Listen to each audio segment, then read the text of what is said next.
Good morning to you all. Let's give it go for Digital Banking Summit, which is the third day of Istanbul Fintech Week. The summit begins with a key panel on impact of regulations and financial innovation and banking. The moderator is Richie Santosdiaz from Fintech Times, and the panelists are Nordkvist from Finansinspektionen and Sopnendu Mohanty from MAS, and Murat Çengelci from Finance Office of Presidency of the Republic of Turkey. Welcome to the regulatory buzz session at Istanbul Fintech Week. My name is Richie Santosdiaz, the moderator for today's panel, and I'm the head of the Middle East and Africa section for the Fintech Times, which is the oldest magazine dedicated to fintech and its wider ecosystem based in London. Me, myself, I'm currently based in Dubai, and I'm looking forward to today's discussion with these lovely panelists from across the world. So before we get started today, I wanted to introduce the three panelists that are here in this session. So first of all, I wanted to introduce Pierre from Sweden. Pierre, do you want to give a bit of background in terms of yourself, the organization you work for as well? Sure. Hi, everybody. My name is Per Nordkvist. I'm the head of the Innovation Center at the Swedish Financial Supervisory Authority. We have had an innovation center since early 2018. So for a few years now, and at the moment, my background, I should say, is more from the consumer protection and market integrity side. So and that kind of corresponds fairly well with what the Innovation Center is working on at the moment in Sweden. And I'm really glad to be here that we can do this in a virtual setting. It's definitely special times, but I'm glad we can still have these very important panel and very important FinTech Week going on. And hopefully next year we can do it face-to-face again, but thank you. And second, I want to introduce Sopnendu from Singapore. Do you want to give a bit of background to the audience in terms of yourself and the organization you work for? Hi, good afternoon, Richie. I'm the Chief FinTech Officer of the Monetary Authority of Singapore, which is a regulatory body in Singapore. My short background, 18 years with Citibank in various roles in operations, managing product lines, technology. And in my current role, I look after policy, market infrastructure development, various strategic initiatives, and also a lot of partnership with the international jurisdiction with different regulators. And beyond that, I love this space. I work in many think tanks in terms of advisory, and we push this agenda day and night to get technology into the financial sector. Thank you for that. And last but not least, all the way from Turkey, Murat, do you want to give it a bit of background about yourself and the organization you work for, well, the government? Greetings from Turkey. So my name is Murat Çengelci. I am the Vice President of the Finance Office of the Presidency. So unlike the other panelists, my institution is not actually a regulatory institution. I would like to tell more about during the panel. My background is I was working in university as in the field of economics. I did my PhD in the United States, and 2 years ago our office has been established. So we are a very new institution, and I came to finance office and worked as a vice president. So I am also responsible with the fintech operations of the finance office. Thank you for that. So my first question for the three of you, and we'll start it by time zone. So I'll start it with Singapore here. On a macro level, in terms of what's going on in the fintech space, can you give us a bit of background for those that are not aware of what's happening in the fintech space from a very top level in Singapore, and then Turkey, and then Sweden? Do you want to start first, Sopnendu, in Singapore, in terms of what's going on in Singapore? Sure. Richie, look, there are many ways to look at this big picture, and I will start with a number which explains what goes here. At the age of the crisis, let's say in March and February, I was looking at the fintech investment number in Singapore, and last year we had a record 1.2 billion Singapore dollar investment into the space. And in the February, when the virus was coming through this whole system, we were quite worried because almost you're going to reverse the growth of fintech in this space. And just from a number perspective, by end of the September, 9 months into this year, we have a record 1.2 billion Singapore dollar equity investment in fintech. It is getting, and we're going to go bigger than last year in terms of the investment in equity space. investment of equity in fintech space, which clearly shows something has happened here. And the growth of fintech is actually accelerated during the COVID-19 crisis, because if you look at the number and you understand what goes behind this huge investment, almost half of the money went to fintechs who are helping banks and the small medium enterprise to digitize. And we all know, as we come out of the crisis, large part of the recovery will be with the companies which are highly digitized, because it is going to be low touch, high tech construct, and the competitive advantage will be with the companies which are better digitized. So the fintechs who are in the business of digitizing such entity are attracting a lot of money in terms of investment. So that's from one way to look at. The other way to look at is infrastructure. When I say infrastructure, again, look at against the backdrop of the COVID-19 crisis. Uh, we had almost 3 years back, we started this massive infrastructure improvement in Singapore. We improved our payment system. We had a faster payment system. We put together a national utility called Pay Now, which allows, using national ID and telephone number, you can pay each other 3 clicks, zero cost. We had an infrastructure called My Info, which allows remote onboarding of customers. Now, all this infrastructure started giving us the benefit during the crisis, because people were operating from home and we had a quite advanced payment infrastructure, and the e-commerce, the e-payment went through the roof. Almost every number, every KPI, whether it's electronic payments, e-transaction, or you're doing onboarding of customer, they all went double digit in terms of multiple, into 2, into 3, into 4. So that's the other way to look at what happened in the space of fintech in Singapore. So great times in terms of adoption of technology. Of course, we have economic crisis because of the COVID-19 impact, but one silver lining in this whole space, that we are ready with the infrastructure which can allow the recovery process to be faster and quicker. And thank you for that. I mean, the FinTech Times, we obviously are looking at news around the world, and we noticed a lot of those trends that you said in Singapore. Moving to Turkey now, I mean, Murat, do you see a lot of similarities with the FinTech space in Turkey with what Sopnendu said in Singapore? Has that kind of, in terms of wider what's going on in Turkey in terms of FinTech, have you seen, can you give us a bit of information on that? And if there are any similarities as well with what's happening in Singapore as well? Well, there is definitely some similarities, as like COVID-19 does not affect just one part of the world, but the whole world. So these effects, happening in Turkey as well. But there are also some differences, perhaps. So in Turkey, fintech is a growing field, perhaps a little bit behind the rest of the world. But we are really open to innovation. So we have a very young population, and this young population is actually the consumer of the technology. But it wasn't the producer of the technology. But there are lots of initiatives in Turkey to teach young people and the population in general about coding and become a producer of the technology. Now, COVID-19 also affects Turkey, but a little bit differently, perhaps than the rest of the world, is we have a very strong banking sector. So people, during the COVID-19, using the other payment system, banking services offer lots of alternatives. So that is, kind of putting a limit to the growth of financial technologies, perhaps. But e-commerce, the numbers go to the roof. And Turkey, before COVID-19, was very open to e-commerce. But still, the banking sector is very strong, and it offers lots of alternatives. So that the fintech area had to find a way to differentiate themselves, and we need to support them as government institutions. We need to open a path for them and support their innovations. So that is the side of the Turkey.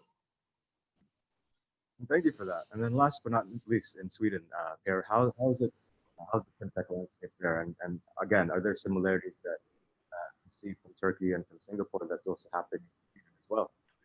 Well, yeah, definitely. I mean, definitely some similarities, especially with regards to the COVID crisis and how that hit. I mean, it was quite obvious this spring that things slowed down for a bit, but they have really picked up now again. And what you see is instead a higher demand for digitalized services, both from on the business side, but also from the consumer side.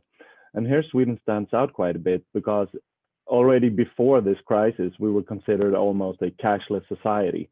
So it was a lot of digital payments already, and real-time transfers and real-time payments were quite everywhere, really. I mean, for me, myself living in Stockholm, it's almost difficult for me if I have cash because so many stores and shops and restaurants don't accept cash anymore. It's just digital payments everywhere.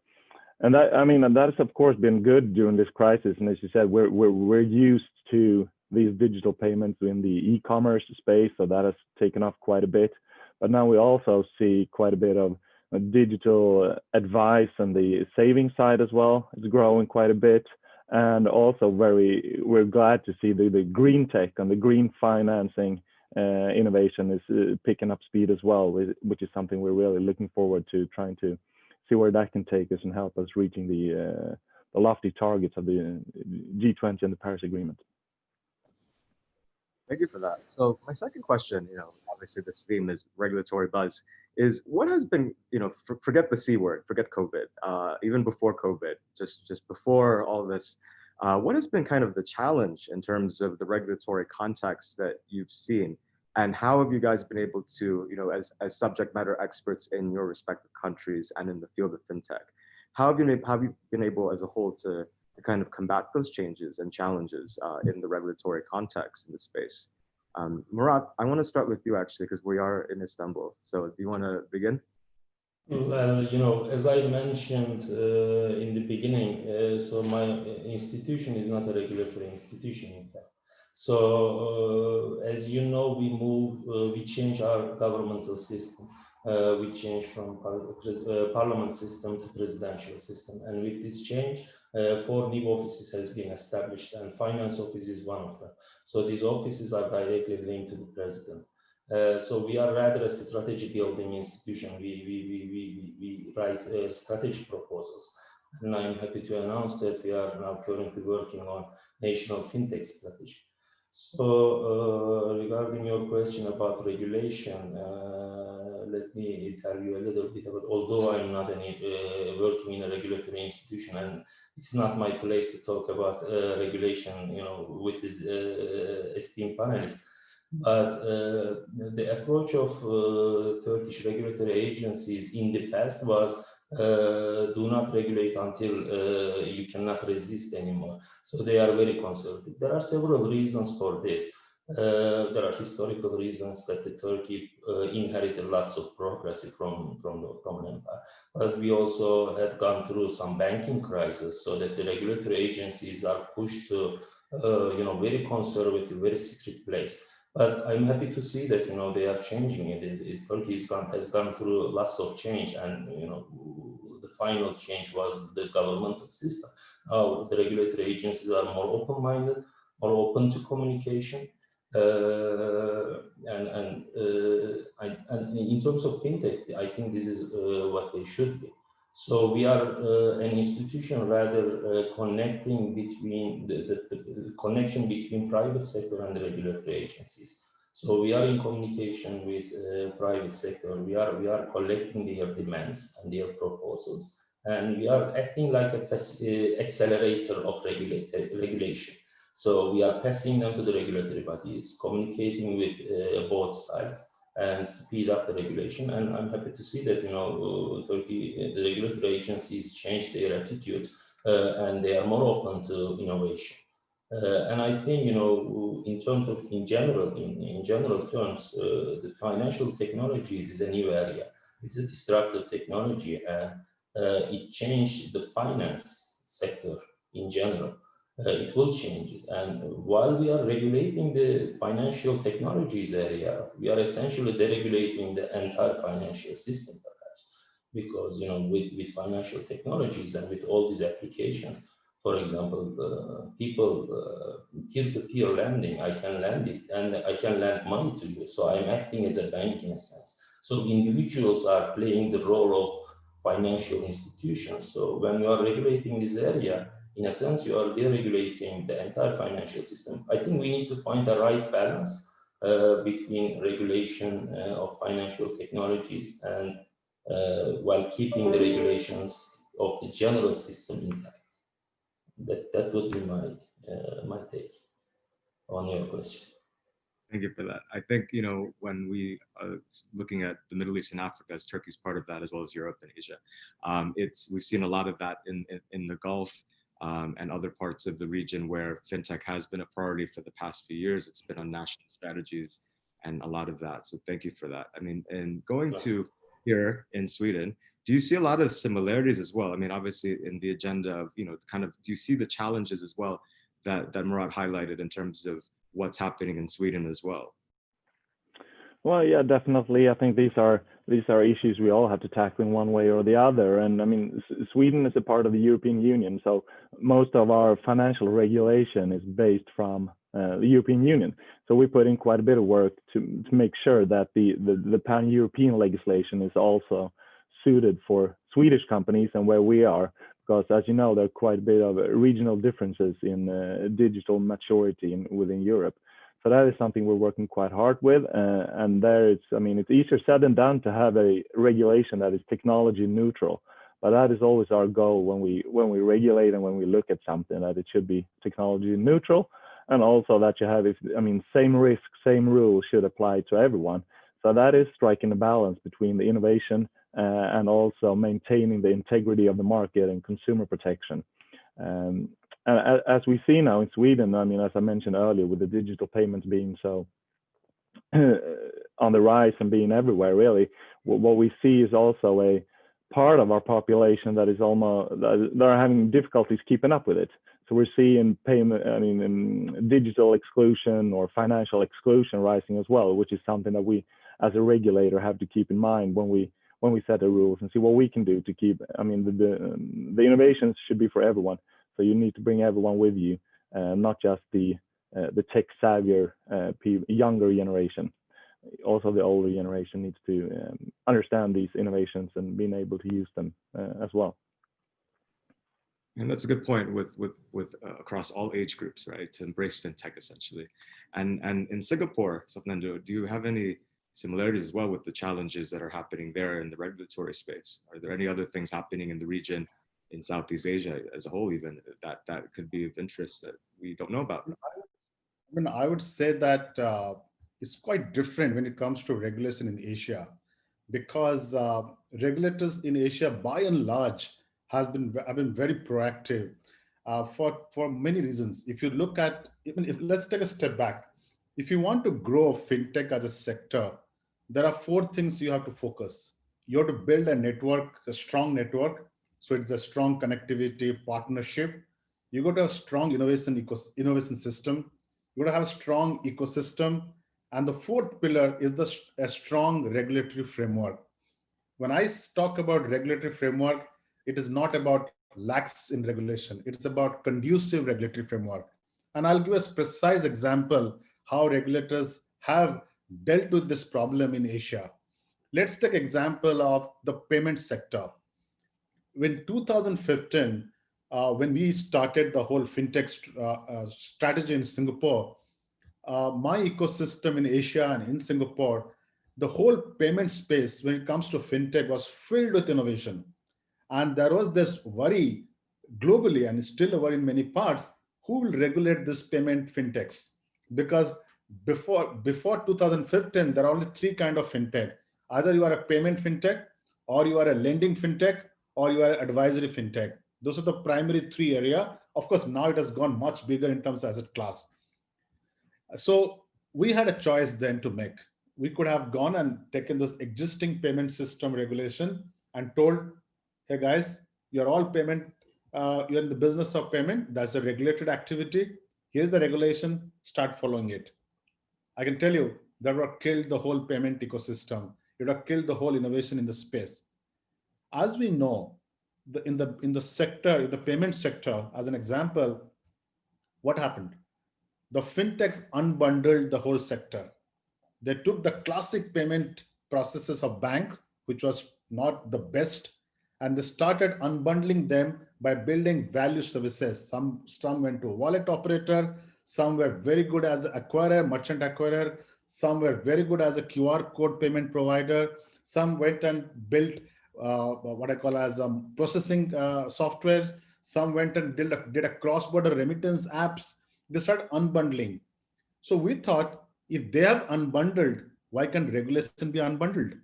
Why can't we also unbundle ourselves? So we unbundled the whole payment regulation to 7 small modular regulation. And what advantage it gave, it allowed us to not only regulate this activity, but it is in proportionate to the risk they bring.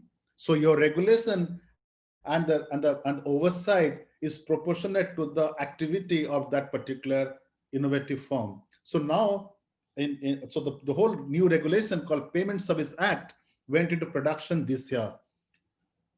Impact, now I'm inundated with people waiting to be regulated, and they want to be regulated because it is proportionate to the risk they bring, plus it brings credibility to the market. And the investors are actually pushing them, get your regulation done, because they believe with an appropriate regulation, they can actually grow better and grow more and be more safe and more credible. That's just one example. But if you ask, that's only, you take payment as an example. I just explained how it worked. But if you take a broader view, there are many areas we looked at. We also have something called a sandbox, regulatory sandbox, which allows for things where the policy is not clear, you can come to MAS and start experimenting with us. And after 6 or 9 months of experiment, we can take a policy stance. That is test and learn methodology, where regulators can proactively participate in the process of fine-tuning their own regulation. We also looked at a regulation which affects the basic operation of technology. And this is critical for many markets. Most of the fintechs today use cloud. Most of the fintechs use APIs. Most of the fintechs will tell you they will come and solve a piece of the problem. They are not making enterprise systems. Regulators regulate banks by putting a highly onerous process called Tech Risk Management Guidelines, which means it is a highly onerous process. The only people who can provide tech to the banks are IBMs of the world, large company. So fintech have no space to go and work with the banks. So we look at the whole regulation. We actually went and found an approach by which the banks can use this API-based fintech. They can use cloud. We are more supportive of cloud usage. We also improved our cyber hygiene notice to allow more safer way to plug in this fintechs. So there are a bunch of regulation in the operational side. Also, we looked at facilitating existing business models, peer-to-peer lending. That was a complete new area. We went there and we streamlined some of the regulation to allow that to happen for certain boundaries. We also looked at creating or facilitating investment to the space, especially for the VCs. So we looked at different regulatory policy stands, which allows supporting investment in the space of innovation. So if I have to bring it all together, there's a bunch of regulation which facilitated new business model. There are a bunch of regulation which streamlined existing regulation in response to the change or unbundling of technology, unbundling of financial services. And the last is supporting investment innovation. So that's the broad response regulators are having in Asia. I'm sure it varies by country to country, but that's the spirit of going to an activity-based regulation. And thank you for that. I mean, you know, when we follow the news in fintech, Asia has definitely been a very leader in many ways with respect to not just the space, but just fintech as a whole. So thank you for that. And thank you for both of you. I'm aware of time as well. So I want to just quickly, you guys highlighted innovation as you know, happening during COVID and even before COVID. So I want to kick it off with Sweden first. I mean, and the EU, I guess, was where do you see innovation and where do you see the regulatory sense kind of going in the next few years? Where do you see that kind of growing in respect to predictions? That's a good question. I mean, we've had this payment service directive for a few years now, with open up the bank's data to third-party providers. And what I think is we're going to see for the next couple of years is open finance space being introduced into more different parts of the financial industry. I mean, if you look at your savings accounts, if you look at insurance for one, and also the EU, the European Commission, yes, at the end of September, they released their fintech strategy for the next couple of years, in which open data and open finance is a big part of that. And what you really want to enable is more usage of the ethical and sound usage of artificial intelligence and machine learning in the financial industry, because that's where we can really find the products that the consumer needs, the cheaper and more reliable financial products that the consumer needs. So if I would take one guess where innovation is going, I really say it's open finance and open data, and the usage, the more usage and better usage of our consumer data. And that, of course, puts new questions to us as a regulator, and also not just the financial regulator, but the integrity part of data. Are we always aware of what data we give away as a consumer? Or is that entered into dark pools, and then you have companies using it in ways that you as a consumer cannot control? So I think that is a discussion that we're going to have going forward about the ethical AI, really, so that it's a trustworthy AI that we as consumers and the industry can really rely on and trust on. Thank you for that. Murat, do you have a similar opinion as well with your predictions of the regulatory space and innovation? Well, yeah, I completely agree with Pierre. You know, AI will be the big thing, I think. And the thing about AI is, you know, it is growing exponentially. So, and the ethical part Pierre mentioned is the most important part. I completely agree with him. But the other part is, you know, why we need AI and why we need, you know, why humans cannot do it anymore is because fintech is bringing lots of speed to the process because of the technology side of it. You know, the transactions are happening so fast. You know, the numbers are increasing. So you cannot process all these transactions with humans. So I think the other important part will be is the RegTech. So, you know, regulating the financial technologies through technology. I think that would be my addition to Pierre. AI, ethical AI, I completely agree with him, but RegTech will be the next thing that I will add to Pierre. Thank you for that. And Sopnendu, do you have a similar opinion as well? Do you have any thoughts? I'm going to add to this party. Okay. So in my mind, there are three distinct areas where regulators have to focus, keeping in line the recovery process. We'd always have to keep in mind, because you can't have regulation independent of the economic challenges.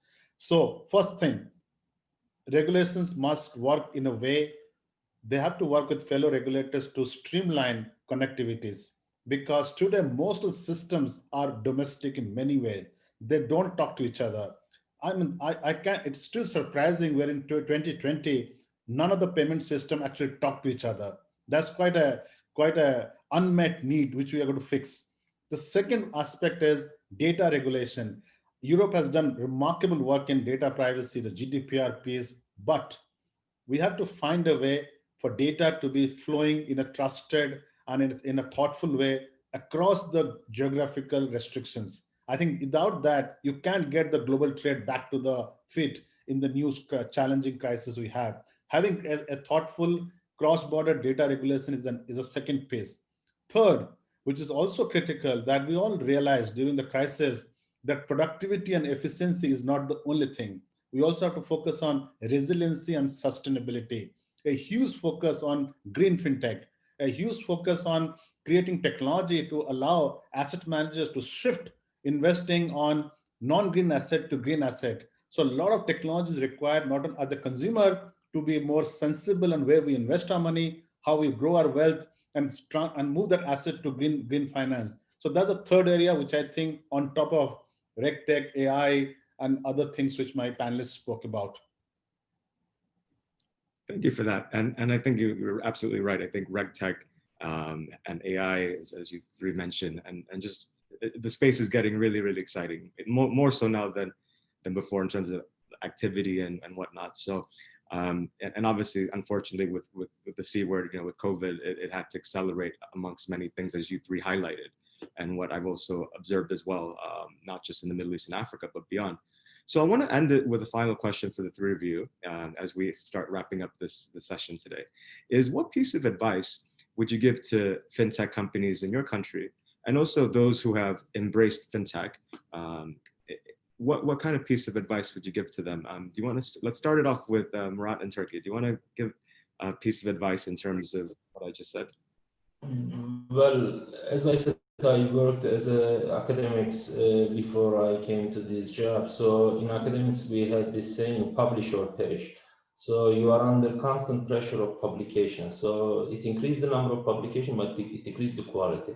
So this, I think, in this startup environments, in this culture, you know, there is this constant pressure of grow, grow, grow. And as Sopnendu mentioned, you know, we don't just need to grow or the economic conditions. We need to care about sustainability. My advice will be for fintech companies or those new interested in this area is to find a right balance between, you know, the numbers, the growth. So in order to find the investors, you need to show them some numbers, good numbers. So you need to find a right balance between, you know, good numbers and, you know, the actual growth, a realistic growth path or a sustainable growth path. So that would be my advice to them. Thank you for that. And Pierre, do you want to leave it with a final thought in terms of your piece of advice? Yep. Well, from our side, I think it's fairly important that you talk to your regulator at an early stage and see what we can do, so that you make sure that the products that you innovate are in line with the regulation, and also so that we can, I mean, we as a regulator can also learn about your product and your company and your business model. So that enables us to be a more relevant regulator going forward.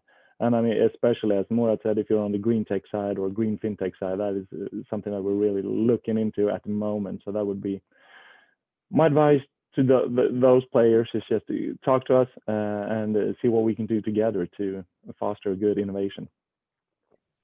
Excellent. And last but not least, Sopnendu, do you want to leave it? You know, I always start with fundamentals.